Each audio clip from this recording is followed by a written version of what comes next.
Mae o leiaf un person yn cael ei anafu o ganlyniad I danau mewn Tyrrau Uchel. Meddiannwr fflat 512, nawr yn ddioddef yn adi mwg, cyfarwyddydd goroesi'r tân wedi ddarparu drosodd.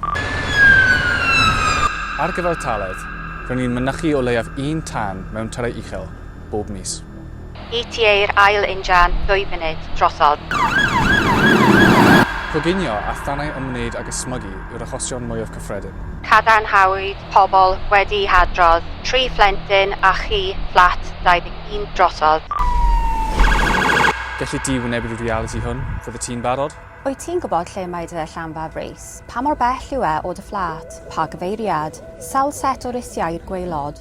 Os oes tan yn dy eiddo, dyma beth ddyle ti ac eraill yn dy fflat wybod. Wedi I ti sylwi fod tan yn dy eiddo, rhaid mynd allan os yw'n ddiogel I wneud hynny. Cod y rybydd a galwan 999 I adrodd y tan. Paid byth a cheisio diffodd y tan ar dy ben dy hun a gwnaed y orau ynysu'r tan drwy gau drysau. Sicrha dy fod yn gwybod beth yw dy brif lwybr dianc. Efallai bydd eraill gennyt os yw'r prif lwybrau ar gau.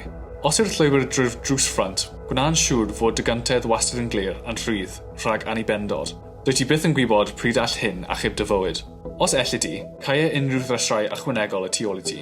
Bydd hyn yn arafu lledaeniad y tan yn rhybuddio dy gymdogion. Parha I wagio'r adeilad. Os bydd ein diffoddwyr tan yn dy achub, efallai byddent yn rhoi cwcwll mwg I dy helpu I fynd drwy'r mwg. Mae e wir yn bwysig dy fod yn defnyddio'r grisiau, nid y lift. Oni bai ein bod ni'n dweud wrth y ti I wneud hyn. Mae'n liftiau'n cael ei defnyddio gennym yn bennaf I gludo offer I fynd i'r afael ar tan. Parha I wagio'r adeilad trwy lawr star, gan gadw i'r chwith I wneud lle I unrhyw un o'r diffoddwyr tan fynd I fyny'r grisiau.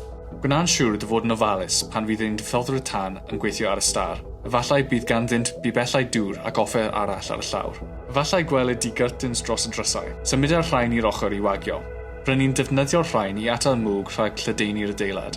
Paid â loesran mewn cynteddau neu lobiau, gan fydd hyn yn achosi tagfeydd lle bydd angen I ni basio. Yn lle, gwagia'r adeilad yn gyfan gwbl, a gwneud y ffordd i'r man amgynnull tan. Dylai arwyddion fod yn cael ei arddangos. Paid byth a mynd nôl i'r adeilad am unrhyw reswm. Hyd yn oed os wyt ti wedi gael rhywun neu rhywbeth ar ôl. Gall hwn achosi oediadau a ffryglun diffoddwyr tan yn fwy. Wedi I ti adnabod dy lwybr dianc a dy fod yn ddiogel y tufasu'r adeilad, wnawn ni barhau I cymryd drosodd a thaclo'r tan. Ond y gadw di? A'n cymunedau yn ddiogel. A falle mae'r bywyd nesaf allan ni achub, bydd dy fywyd di. Bydd yn barod. Cadwa'n ddiogel.